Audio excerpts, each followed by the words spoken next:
Magandang gabi. Nagugutom ka ba? O baka naman may cravings ka na hindi kayang busugin ng kanin at ulam. Sa panahon natin ngayon, isang pindot lang sa cellphone, darating na ang lahat sa pinto mo. Damit, gamit, o kahit ang paborito mong milk tea. Pero paano kung may isang app na hindi mo matatagpuan sa Play Store?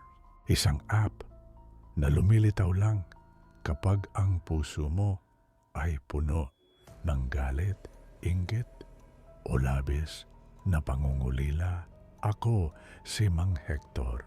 Huwag ka munang tumayo para kunin ang order mo.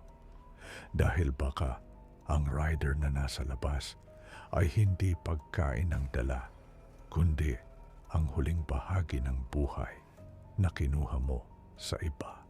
Pakinggan mo ang kwento ng delivery app na tao ang dine-deliver.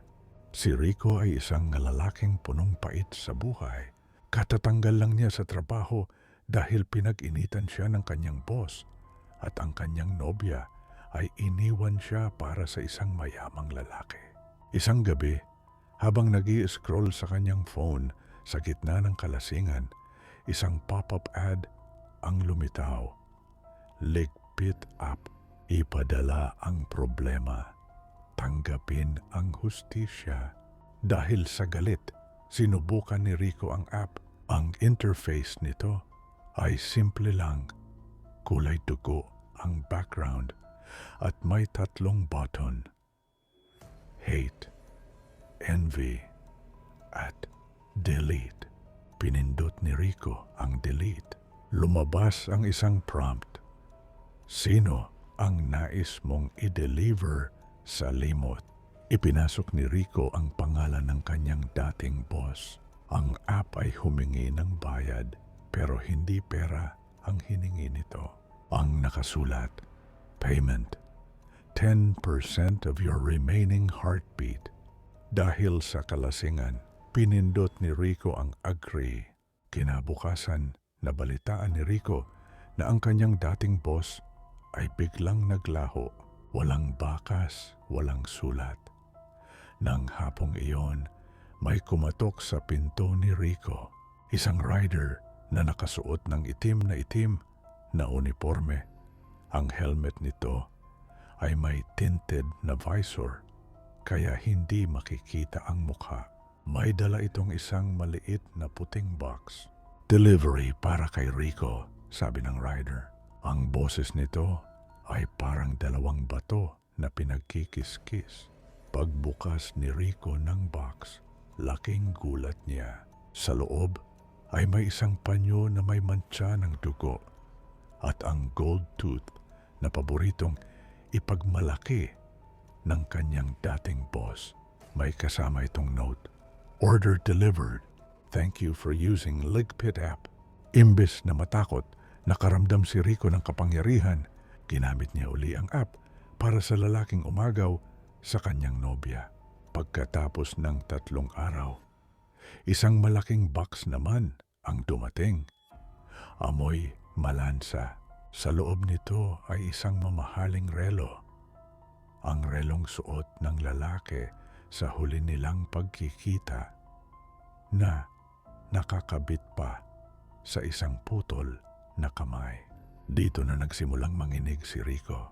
Sinubukan niyang i-uninstall ang app, pero hindi ito matanggal. Sa bawat order niya, napapansin niyang mabilis siyang mapagod.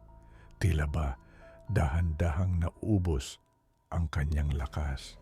Ang bawat payment na 10% heartbeat ay unti-unting kumukuha ng kanyang kulay. Isang gabi, nakatanggap si Rico ng notification mula sa app. Special delivery.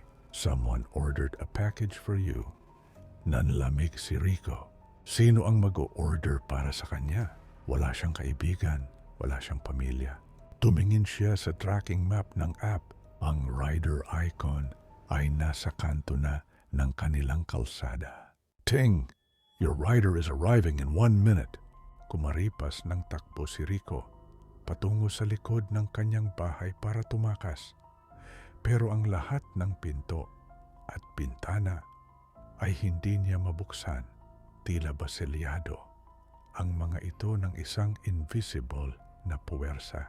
Sa screen ng kanyang phone, ang rider icon ay nasa tapat na mismo ng kanyang bahay. Tok tok. Tok, isang malakas at mabigat na katok ang umalingaw-ngaw. Sinundan ito ng tunog ng isang malaking zipper na binubuksan, ang tunog ng isang thermal delivery bag. "Delivery para kay Rico," sabi ng boses sa labas. Tumingin si Rico sa peephole ng pinto. Ang nakita niya ay hindi ang rider. Ang nakita niya ay ang kanyang dating boss at ang lalaking umagaw sa kanyang nobya. Nakatayo sila sa labas, wala silang mga mata, at ang kanilang mga katawan ay tila pinagtagpi-tagping piraso ng karne. Sila ang mga riders ngayon, at ang hawak nilang bag, sapat ang laki para pagkasya ang isang buong tao. "Ikaw naman ang dinedeliver namin ngayon, Rico," sabi ng kanyang dating boss. "May nag-order sa iyo mula sa kabilang panig." "Sino?" hiyaw ni Rico habang sumasandal sa pinto. Lumiwanag ang screen ng kanyang phone. Isang huling notification ang lumitaw. "Sender, yourself, not status. Self-destruction in progress." Naintindihan ni Rico na sa bawat galit at puot na ipinadala niya, ang sarili niya ang unti-unting nababawasan hanggang sa wala nang matira, kundi isang package na dapat nang kolektahin. Ang pintuan ay biglang bumukas ng kusa. Ang itim na thermal bag ay bumulaga sa kanya, parang isang malaking bibig na handang lumamon. Kinabukasan, isang bagong user ang nakatanggap ng ad para sa Ligpit app, at sa kalsada, isang bagong rider ang namataan, isang lalaking namumutla.